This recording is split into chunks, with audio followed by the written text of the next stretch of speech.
दोस्तों नमस्कार। दोस्तों आज मैं अपने वीडियो में आपसे चर्चा करूंगा कि अगर हमें अपने घर का वास्तु को संतुलित करना है पेड़ पौधों के द्वारा, क्योंकि आपने बहुत से घरों में देखा होगा कि बहुत से घरों में मनी प्लांट मतलब अंदर में प्लांट होते हैं, बालकोनी में भी प्लांट होते हैं और भी बहुत सारे प्लांट होते हैं। तो अगर उस प्लांट को सही तरीके से घर में प्लेस किया जाए तो आपके घर की ऊर्जा, घर का जो वास्तु संतुलन है ना, वो बहुत अच्छा हो जाएगा। क्योंकि आप जानते हैं कि हमारे जो जियोपैथिक एनर्जी है, जियोपैथिक एनर्जी को मेंटेन करने के लिए बहुत सारे ऐसे मतलब वास्तु के सामानों को प्लेसमेंट किया जाता है कि जिससे आपके घर की ऊर्जा समन्वित रहे और वास्तु का संतुलन बना रहे। क्योंकि 10 दिशाएं होती हैं, पूरब पश्चिम उत्तर दक्षिण नैऋत्य अग्नि वायु और ईशान, उसके अलावा मिड पार्ट भी होता है।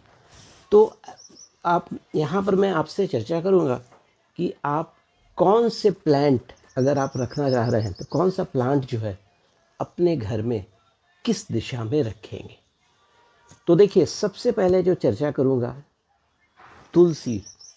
वैसे तो तुलसी का जो पौधा है आप चारों कोना में स्थापित कर सकते हैं, ईशान कोण में भी, वायु कोण में भी, नैऋत्य कोण में भी और अग्नि कोण में भी। ये आपके घर के वास्तु का संतुलन जो है, कोणों का संतुलन है, उसको भी समन्वित मतलब संतुलित कर सकता है। लेकिन मुख्यतः चूँकि जो पूर्व होता है वो एक शुभ स्थान माना जाता है और पूरब की दिशा की ओर अगर तुलसी को आप स्थापित करते हैं तो एनर्जी में और भी मतलब वृद्धि हो जाएगी। तो तुलसी जब भी आप रखते हैं तो कोशिश कीजिए अपने घर के पूरब की दिशा में रखने के लिए। अब आइए एक चर्चा करता हूँ मनी प्लांट। आपने ये भी सुना होगा कि लोग कहते हैं कि मनी प्लांट रखिए तो पैसे की वृद्धि हो जाती है। इट्स ट्रू, लेकिन मनी प्लांट का जो एक्चुअल जो रोल है, अगर आपके साउथ ईस्ट में कोई भी दोष हो, क्योंकि मनी प्लांट जो होता है बहुत तेज़ी से फैलता भी है और बहुत ज़्यादा ये ऑक्सीजन इमिट करता है। तो जो अग्निकोण का जो इम्बैलेंस है, अगर मनी प्लांट आप साउथ ईस्ट की दिशा में, जिसको हम लोग अग्निकोण बोलते हैं, रखेंगे तो ये आपके अग्निकोण के संतुलन को बिल्कुल संतुलित कर देगा। तो आपका दूसरा हिस्सा भी सुरक्षित हो जाएगा। बहुत जगह आप देखते होंगे कि बांस का जो पौधा, जिसको बैम्बू ट्री बोलते हैं, आप उसको साउथ ईस्ट में भी रख सकते हैं, ईस्ट में भी रख सकते हैं। ये आपके घर के वास्तु को संतुलित करेगा। उसके बाद एलोवेरा। यूजुअली आजकल क्या होता है कि लोग अपने घरों में एलोवेरा का पौधा रखते हैं, उसको आयुर्वेद के रूप में भी यूज़ करते हैं और फेस के आइटम्स वगैरह के रूप में भी यूज़ करते हैं। तो एलोवेरा आप जब भी लगाएं तो उसको कोशिश कीजिए या तो पूरब में रखने के लिए या नॉर्थ में रखने के लिए, उत्तर की दिशा में, ईस्ट या नॉर्थ, तो आपके लिए उत्तम होगा। और आइए सबसे पहले और एक और इम्पॉर्टेंट फूल की चर्चा करूँगा, अपराजिता। अपराजिता जो है ये देवी माता को बहुत ही प्रिय है, भगवान शिव को भी बहुत प्रिय है।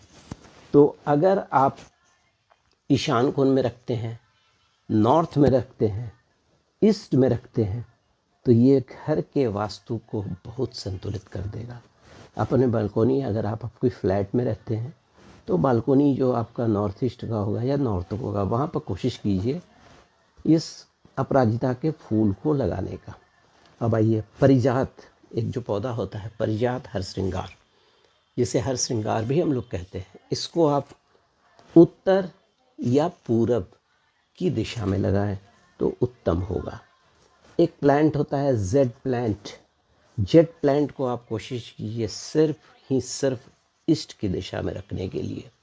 और रबर प्लांट, उसको भूल कर भी कभी आप नॉर्थ दिशा में नहीं रखेंगे। जब भी आप रखिए या तो साउथ में रखिए या ईस्ट में रखिए। तो दोस्तों, एक छोटी सी जानकारी थी कि आप अपने घर में वास्तु के अनुसार प्लांट जो है उसको किस तरह से प्लेस कर सकते हैं। अगर आपको मेरा वीडियो पसंद आया है तो लाइक कीजिएगा, सब्सक्राइब कीजिएगा। हमारे वीडियो में ज्योतिष और ग्रह के नाम से है, इसमें बहुत सारे हमारे एस्ट्रोलॉजी के भी वीडियो डाले हुए हैं और वास्तु पर भी मैं कभी कभार चर्चा करते रहता हूँ। धन्यवाद। अगर पसंद आए तो लाइक कीजिएगा और सब्सक्राइब कीजिएगा। Thank you.